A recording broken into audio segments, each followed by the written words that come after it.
The black church is going to get mad at me for saying, but I'm going to say it anyway. Man, y'all check this out. If you're not careful, you're going to blow it. If you're not careful, you're going to blow it. If you're not careful, you're going to blow it. If you're not careful, you're going to blow it. If you're not careful, you're going to blow it. If you're not careful, you're going to blow it. Get in place. Get in position.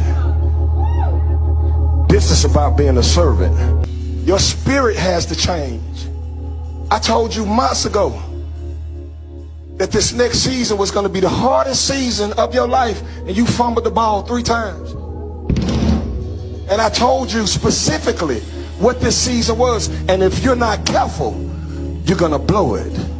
I don't care who prophesied to you. I'm your pastor. I don't care who tell you X, Y, and Z. I know you by the Spirit. I know your shortcomings. I know what you don't do in this church.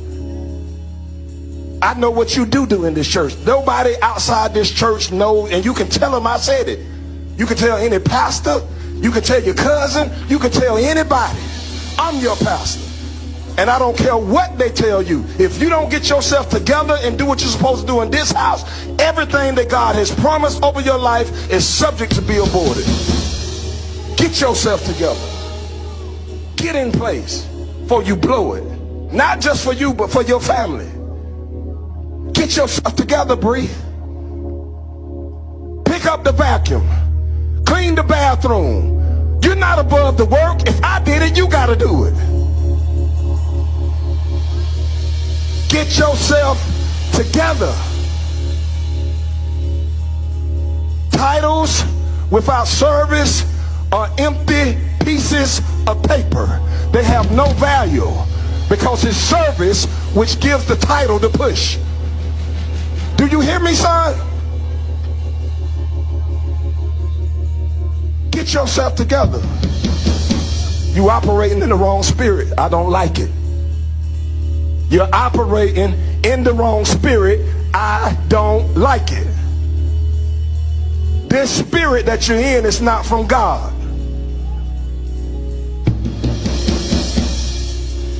God don't operate like that. Get yourself together and be Bree. Come here. Lift your hands. You have no reason to be angry, to be upset. Because if I gave you the keys, you would blow it. You don't even know how to turn on a system. If I gave you the keys, you ain't tried to learn nothing. If I gave you the keys to any church, you will blow it because you don't know how to do nothing. All you want to do, son, is preach. And preaching is less than 10% of pastoring. You got to learn how to do the work and stop worrying about the money. You got to do the work. Because without work, you know why a lot of pastors fail? They ain't got no service. They ain't put in no work. I can give you the money right now. You want to go out there and do it on your own? I'll give you $20,000 tomorrow. You go out there, you find you a building, you go get you a sound system, you go pay your rent, and after you do that, you have nothing. And I guarantee you in 6 months, you're going to come right back up here broken. And I'll give you what I started. I'll give you what nobody gave me when I started. And I'm telling you to your face, you're going to fail because you ain't put in enough work. And I don't care who prophesied to you. Without work, prophecy is null and void. And if anybody in this church is contrary to what I'm saying to him, you get the hell up out of here because you of the devil. If you want to contest what I'm telling to my son, let this be your last time coming in this church. You're gonna let people mess you up. And I'm telling you to your face, this right here is my last time with you. You understand? The next time, it won't be no, I'm thinking about leaving, I'm going to give you papers. I'm going to give you papers. I'm telling you to your face in front of everybody. And had nobody came and told me nothing.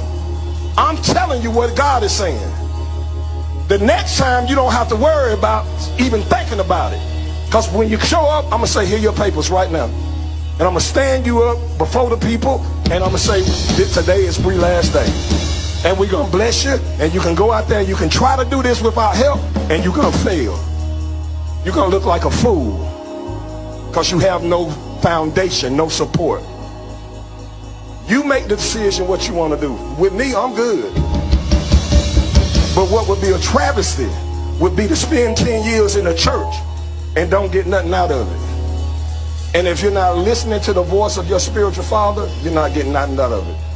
Be careful of the voices that plant seeds in your ear that will get you out the will of God for your life. Are you listening to me? Am I right? Yeah, I know I am.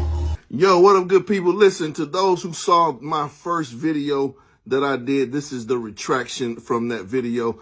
You know how the word of God says that even in the last days, the very elect will be deceived. Well, man, I was deceived on that one. Listen, I got some backstory on this whole subject, on this whole video, that will blow your mind. This was very, very, very personal. I now understand the entire thing, which I thought, I was trying to give the pastor, like, hey man, he did a good job, man. But no. That's why you got to have people in your corner who you submit to, you're subject to, and so when you're in error, then they can, they can check you and say, hey man, nah, and this is why. So the information, I'm not going to get involved. I'm not going to get into the information that I received, but no, this rebuke, if we want to call it a rebuke, now that I know what it really is all about, man, nah, it was very personal, and it's heartbreaking because I was for, this pastor, because I just thought he was doing it from his heart. But nah. So anyway, man, I love y'all. Do good, be good. And we got to stop playing with God, man. This thing's serious. You can't treat people like that, man. You can't take the pulpit for an opportunity to dog somebody out that you might have an issue with. And I'll say that, and I'll just leave that alone. God bless y'all, man. Do good, be good, because God made you good. My name is Damon Redding. Until the next video.